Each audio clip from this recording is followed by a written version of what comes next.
Bonjour, je suis Frédéric Serrière, je suis conseiller en stratégie sur le marché des seniors.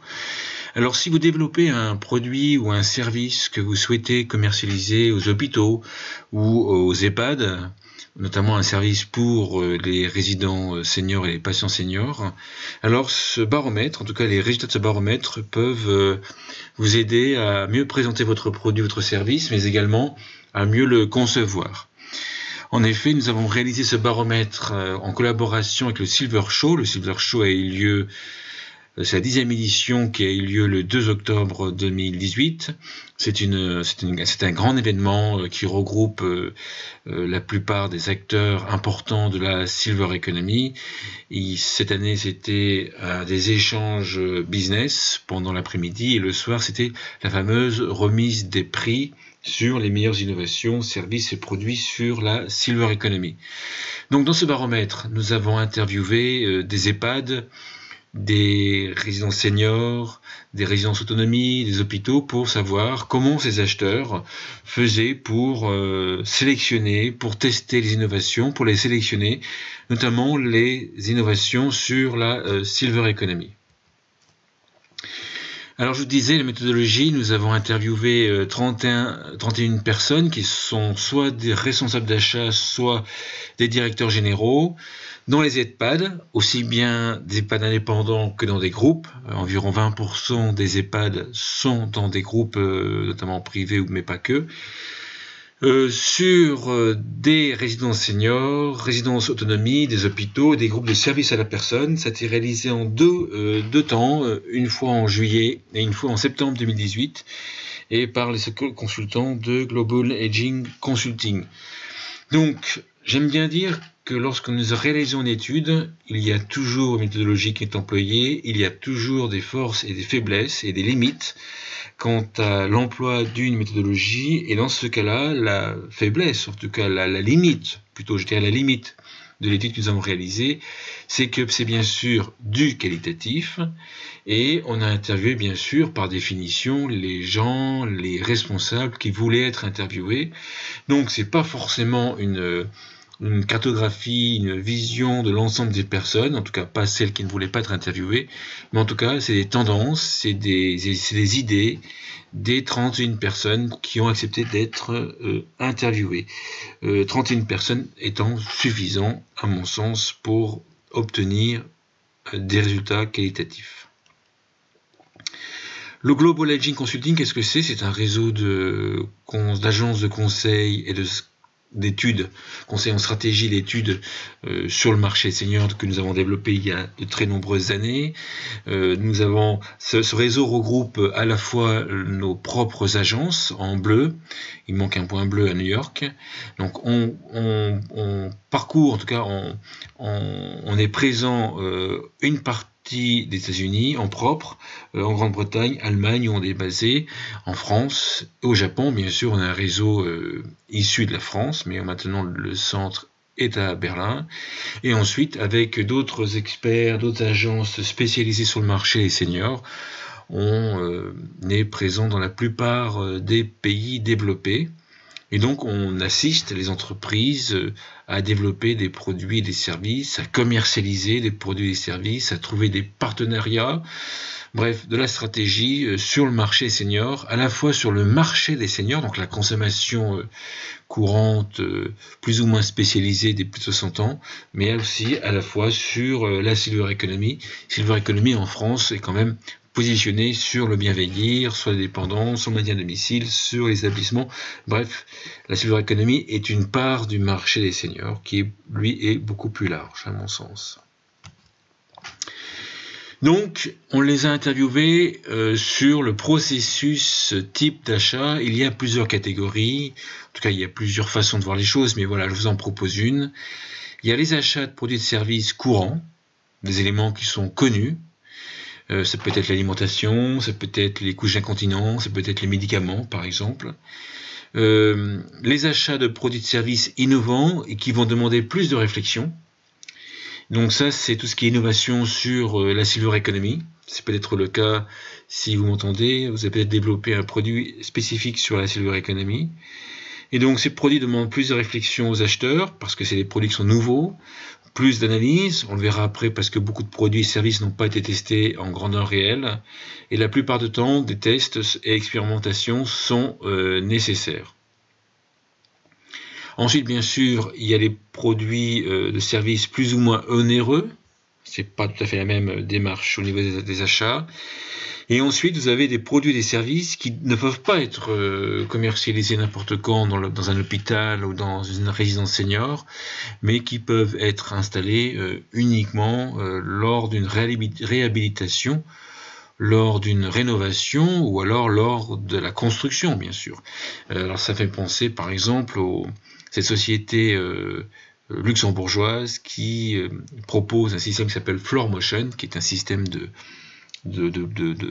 sol intelligent et qui permet d'avoir plusieurs bénéfices de ce sol intelligent, notamment capter des chutes des personnes âgées, savoir qui se lève, qui ne se lève, qui est couché. Ces sols, bien sûr, par définition, sont installés lors de la construction de l'EHPAD ou lors de la rénovation de l'EHPAD. Deuxième slide. Pour les produits, donc là on rentre dans le détail, pour les produits et les services courants, les cycles sont assez faciles et automatisés. Essentiellement, ce qui est important, c'est le prix et la fiabilité. Fiabilité du processus d'achat, fiabilité dans les prix, j'y reviendrai, fiabilité aussi dans le SAV, mais aussi dans l'entreprise qui propose le produit. Maintenant, si vous proposez un produit innovant sur la Silver Economy et que vous êtes une start-up, les acheteurs déclarent avoir plus de difficultés avec vos produits car beaucoup de solutions proposées sur la Silver Economy le sont par des start-up. Et là, si c'est votre cas, vous devez trouver des moyens de rassurer ces acheteurs quant à votre pérennité, ou en tout cas, même si votre start-up malheureusement ne se développe pas, vous devez peut-être trouver des solutions pour pérenniser la solution que vous aurez déjà vendue à vos clients. Donc là, c'est un vrai point important. Les acheteurs préfèrent largement entre la même innovation proposée par un grand groupe ou une ETI qui est à pignon sur rue, une PME qui a pignon sur rue, ou une start-up qui a quelques années d'expérience, ils vont naturellement préférer à un système équivalent l'entreprise qui a plus d'historique. Donc là, il y a des moyens par exemple, d'assurer qu'un système que vous proposez puisse continuer de fonctionner correctement, même sans votre intervention, par exemple.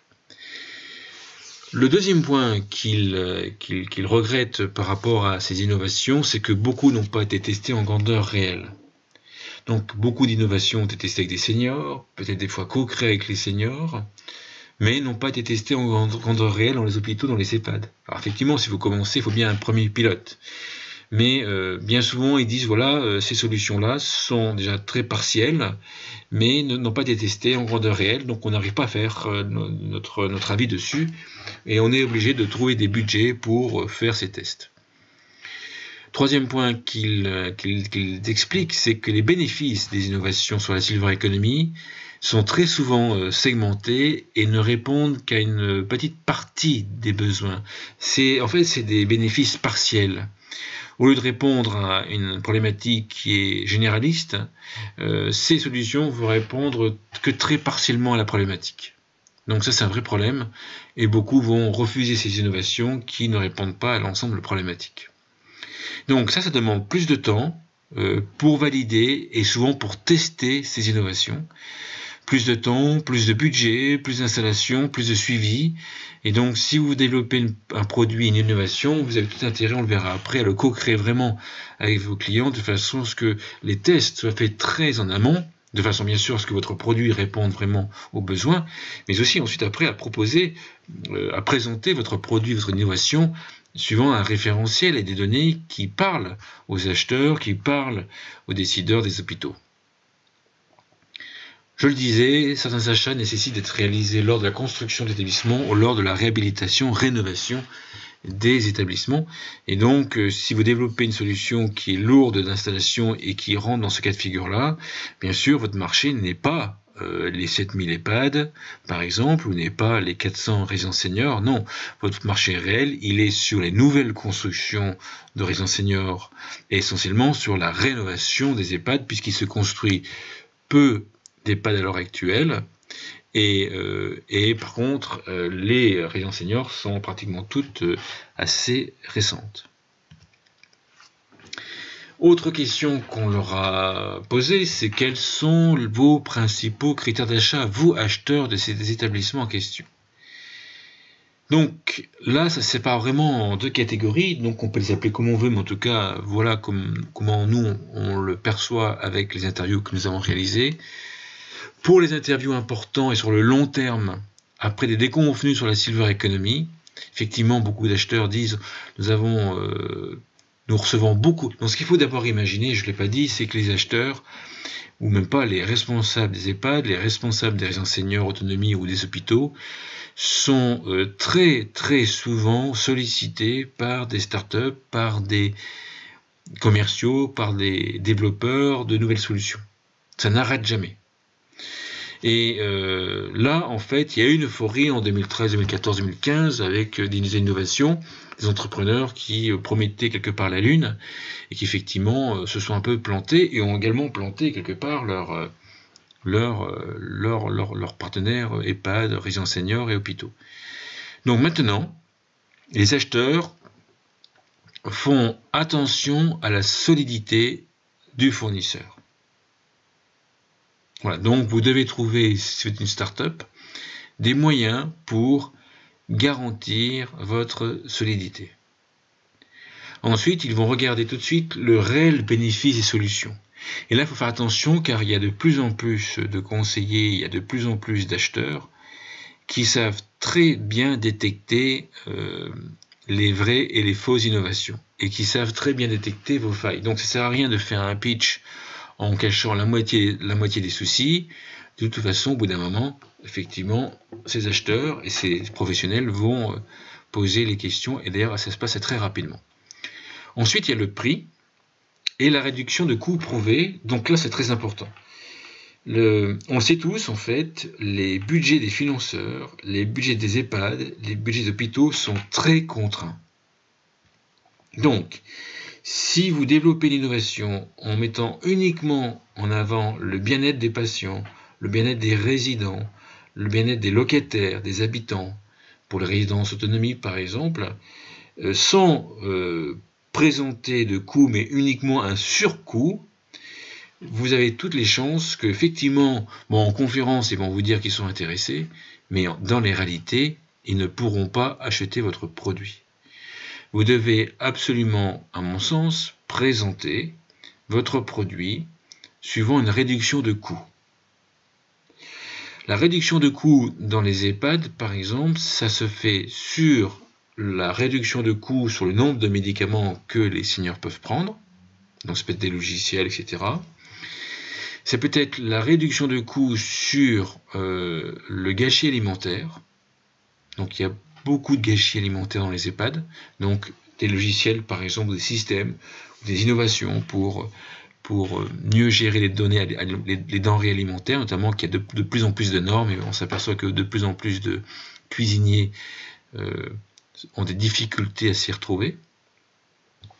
Et ensuite, il y a le grand champ de tout ce qui est allègement des tâches routinières des salariés, notamment pour réduire l'absentéisme et donc réduire les coûts de l'EHPAD. Donc c'est à la fois bien-être des salariés et gain de coûts pour l'établissement. Maryse Duval, qui intervenait à Silver Show, a dit par exemple que en moyenne, on passait plusieurs heures par jour, chaque personnel passait plusieurs heures par jour à faire la traçabilité de toutes leurs actions, toutes leurs opérations. Et ça, c'est un gain, ça c'est un temps important. Un salarié qui passe beaucoup de temps à la traçabilité est un salarié qui passe moins de temps disponible pour les résidents. Donc Maryse Duval, qui dirige le groupe SOS Senior, qui regroupe plus de 60 EHPAD, expliquait par exemple qu'elle cherchait un système de reconnaissance vocale de façon à pouvoir permettre aux salariés, non pas de taper ou de cliquer, etc., mais en tout cas de parler à un système, de façon à ce que la traçabilité puisse se faire par reconnaissance vocale, et de façon à pouvoir soulager le personnel et à réduire le temps qui est imparti pour ces tâches. Ensuite vient le suivi, c'est très important. Il y a pas mal d'EHPAD et d'établissements, même hôpitaux, qui nous ont dit avoir acheté des systèmes dont le SAV laisse à désirer ou dont la formation n'est plus assurée au bout d'un moment. Et donc, ils ont des systèmes qui ne peuvent plus faire fonctionner.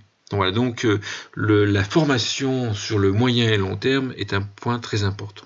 Donc ça, c'est pour la catégorie des investissements importants sur le long terme. La deuxième catégorie, c'est les achats courants. Donc là, il n'y a pas de miracle. Toujours pareil, le budget contraint, c'est le prix. C'est le prix pour les draps, c'est le prix pour le linge, c'est le prix pour les systèmes de gestion des médicaments. J'ai pas dit les médicaments, mais j'ai les systèmes de gestion des médicaments. C'est le prix pour le système d'information, c'est le prix pour tout ce qui est couche incontinence, c'est le prix pour les denrées alimentaires. Et ensuite, il y a l'historique de l'entreprise. Effectivement, on s'aperçoit que le bouche à oreille fonctionne beaucoup dans les établissements, parce qu'ils se retrouvent dans des cercles, dans des syndicats, donc ils parlent entre eux. Et lorsque vous êtes implanté dans une région, on s'aperçoit que les autres établissements autour, généralement, ont également tendance à prendre votre solution. Donc vous avez intérêt à bien soigner votre SAV et votre démarche commerciale, en tout cas satisfaire le client, de façon à ce que votre historique soit le plus nickel possible.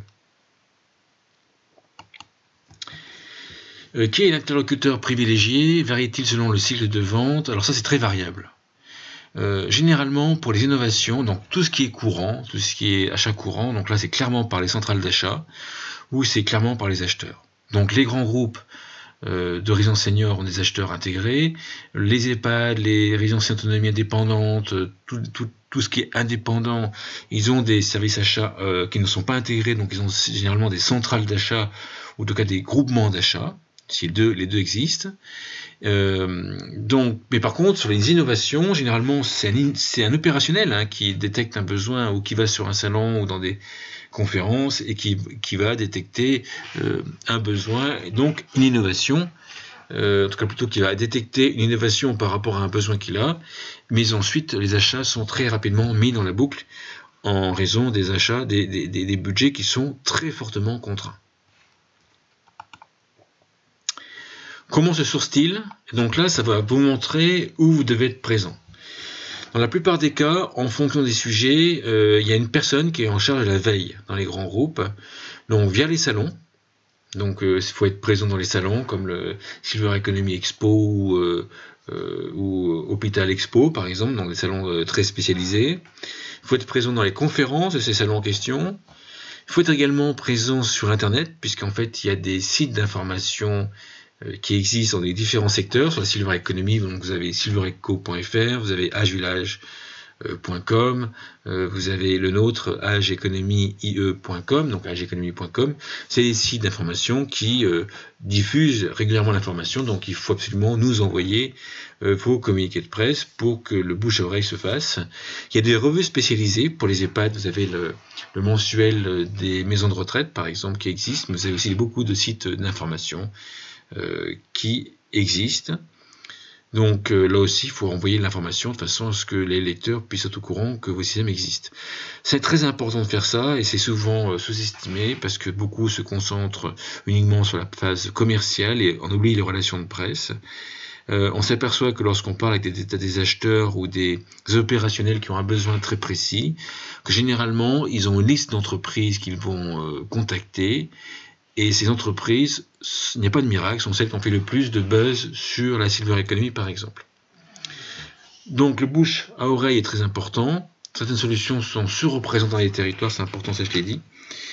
Et pour la Silver Economy, il y a des rencontres dans les clubs, dans les petits déjeuners. Et effectivement, ce que je vous disais, ça aboutit à ce que j'appelle un intérêt en fonction du buzz du moment. C'est en fait les acheteurs, les opérationnels dans ces établissements-là, mais on retrouve exactement le même phénomène chez les investisseurs dans les startups. Ils ont une liste d'entreprises qui ont fait le plus de buzz, en tout cas dont l'existence est arrivée jusqu'à leurs oreilles. Enfin, quels sont leurs futurs axes de développement? Donc, effectivement, il y a la conciliation entre la qualité des soins et des prestations et la performance économique. C'est vraiment très très important ce point-là. C'est en fait axer votre produit uniquement sur un bénéfice de qualité des soins, même si c'est assez entre guillemets glauque, assez direct de dire ça. Sans performance économique pour celui qui va vous le financer, c'est un produit qui aura du mal à se développer. Vous pouvez proposer un meilleur bien-être, bien sûr. Si on n'arrive pas à le financer, eh ben on n'arrive pas à le financer. Ensuite, il y a des axes de développement et recherche des solutions sur la fidélisation des salariés. Donc là, c'est dans les services à la personne, là, c'est dans les EHPAD, dans les hôpitaux. Fidéliser les salariés. Donc ça veut dire trouver des systèmes pour rendre attractifs les métiers. Quels sont leurs futurs axes de développement? Donc là, pardon, ça c'est la question, pardon. Désolé. Développer d'autres services, d'autres offres. Donc effectivement, certains, pour se différencier, vont développer d'autres services et d'autres offres. Donc ça peut être des systèmes pour être en contact avec la famille. Il faut savoir qu'il y a un truc. Lorsqu'on parle des EHPAD, on pense toujours qu'il y a une liste d'attente dans les EHPAD. C'est à la fois vrai, à la fois faux. C'est plutôt vrai dans les zones tendues, peut-être en bord de mer, peut-être dans les zones très denses, dans les villes, etc. Mais ça l'est beaucoup moins dans les zones détendues, dans les petites agglomérations, où je ne dirais pas qu'il y a le choix entre différents EHPAD, mais en tout cas, les attentes n'est pas très importante. Donc on s'aperçoit qu'à ce moment-là, les EHPAD ont tendance à proposer d'autres services, et même les résidences seniors. Ça c'est encore plus vrai dans les résidences seniors, des services plus innovants, plus différenciants, de façon à pouvoir attirer les locataires. Atteindre les tailles critiques, c'est très important dans le secteur des EHPAD. Les petits EHPAD ont plus de mal à vivre, mais c'est aussi pareil pour les services à la personne. D'autres sont en train de réfléchir à couvrir de manière rentable les territoires. Donc ça, c'est le service à la personne, par exemple. On s'aperçoit qu'effectivement, si on prend par exemple l'exemple de O2, qui est très connu au service à la personne, ils auront plutôt des succursales dans les grandes villes, ensuite des franchises dans les petites villes et villes moyennes, et ensuite peut-être des auto-entrepreneurs ou des salariés indépendants dans les zones vraiment très rurales. Il est très difficile de faire du service à la personne dans les milieux ruraux ou en montagne, car tout simplement il y a un coût de déplacement, qui est lié au coût direct de la voiture, de l'essence, de la consommation d'essence, mais aussi du temps passé au déplacement, qui lui n'est pas forcément facturé. Donc faire face à la concentration, s'ouvrir vers des populations seniors plus jeunes. Effectivement, beaucoup sont en train, dans les services à la personne, dans les résidences seniors, sont en train d'imaginer des solutions, des produits, des services pour cibler les populations seniors plus jeunes. Ça veut dire c'est très important parce que c'est un très grand challenge. C'est des innovations qui ne peuvent pas être les mêmes. Quand on a 65 ans, on n'a pas les mêmes attentes, les mêmes besoins ou les mêmes envies que quelqu'un qui a 80 ans. On peut facilement le deviner. Mais c'est aussi des circuits de distribution des produits, des circuits de vente de vos produits qui sont très différents. Autre grand sujet, c'est la télémédecine et la télésanté. Je ne vais pas en parler dans cette vidéo parce que c'est un sujet à part entière. J'en parlerai dans d'autres vidéos. Travailler sur la prévention, un très grand sujet. Travailler sur le décloisonnement des métiers, de façon à ce que qu'une personne puisse être multitâche, mais aussi dans les différents secteurs. Travailler sur l'hôpital à domicile, beaucoup réfléchissent sur effectivement l'hospitalisation à domicile, en tout cas ou même sur l'EHPAD à domicile, des EHPAD qui offriraient leurs services en dehors du domicile. Et ensuite, sur la numérisation, il y a un gros sujet. Il y a un gros sujet sur la numérisation. Dans le Silver Show, par exemple, on expliquait effectivement il y avait différents systèmes de numérisation, différents systèmes numériques qui existaient. Souvent, ces systèmes n'étaient pas compatibles entre eux, et donc ça demandait aux salariés de rentrer des fois plusieurs fois la même donnée sur des systèmes différents. Donc là, il y a une grande demande sur des systèmes standards, open source par exemple, ou sur des passerelles qui existeraient entre différents systèmes.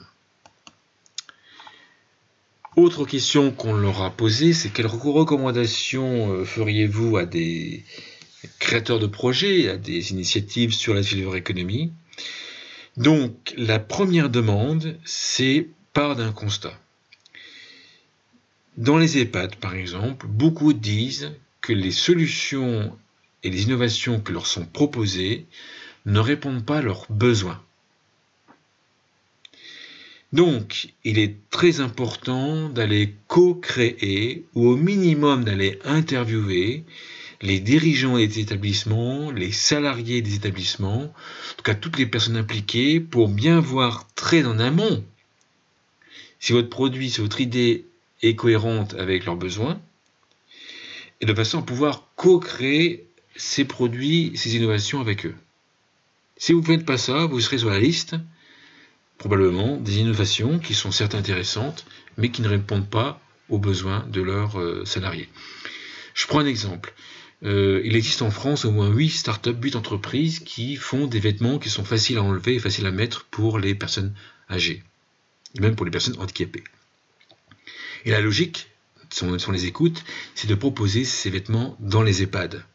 Parce qu'en fait, effectivement, faire la toilette des résidents, ça peut demander beaucoup de travail, même des toilettes partielles par exemple. Donc l'idée, c'est pour soulager le personnel, on propose des vêtements simples, pour enlever simple à mettre et simple à enlever.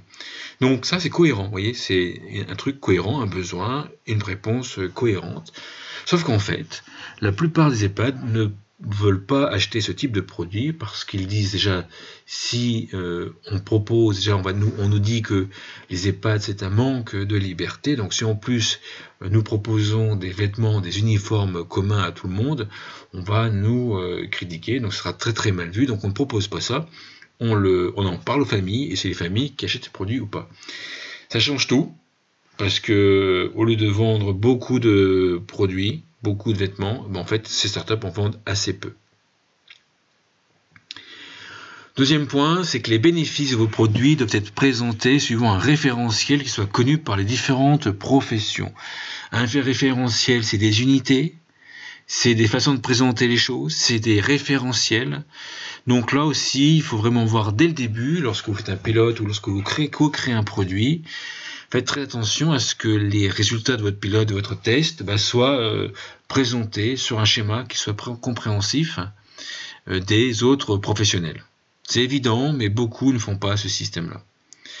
Ensuite, très très important, comme je vous disais, ils ont tendance à avoir une liste, à connaître une liste d'entreprises pour répondre à un besoin. Ce sont celles qui ont fait le plus de buzz. Donc il est important de vous faire connaître de votre écosystème en participant à des conférences, en sponsorisant des conférences, en faisant des petits déjeuners, en organisant des matinales. Vous pouvez très bien organiser une matinale avec nous. Nous organisons régulièrement des matinales, donc on peut l'organiser ensemble. Mais au minimum, il faut envoyer des communiqués de presse, vos nouveautés, régulièrement, de manière informative et pas forcément commerciale, mais ça j'en parle dans d'autres vidéos. Aux différents médias B2B qui sont lus par les acheteurs de ces différents établissements. Et c'est assez très simple, hein, c'est envoyer un document à ces journalistes qui, eux, vont peut-être publier votre information.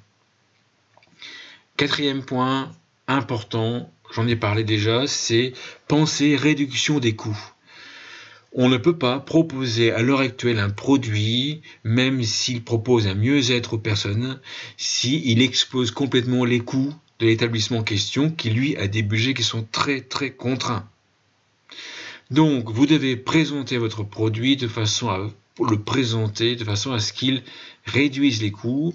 Donc il aide les salariés, il aide le bien-être des patients, des utilisateurs. Bref, il faut absolument voir en quoi est-ce que votre produit peut réduire les coûts des établissements en question, mais aussi des financeurs. Important. Donc voilà ce que je voulais vous dire dans ce baromètre. C'est bien sûr très courte, c'est le temps d'une vidéo. Je suis disponible avec vous pour échanger sur votre sujet. Également vous assister ou vous accompagner pour quantifier votre marché, pour vous donner des idées sur comment mieux le commercialiser aux EHPAD, ou pour vous mettre en relation avec des EHPAD de façon, ou d'autres établissements comme les résidences seniors par exemple, pour pouvoir tester vos produits. Je voulais faire un petit clin d'œil. Les Seniorial ont développé le Lab Seniorial qui vous permet de tester vos produits, vos services avec des résidents seniors Seniorial. Donc ça, je trouve que c'est une très bonne initiative.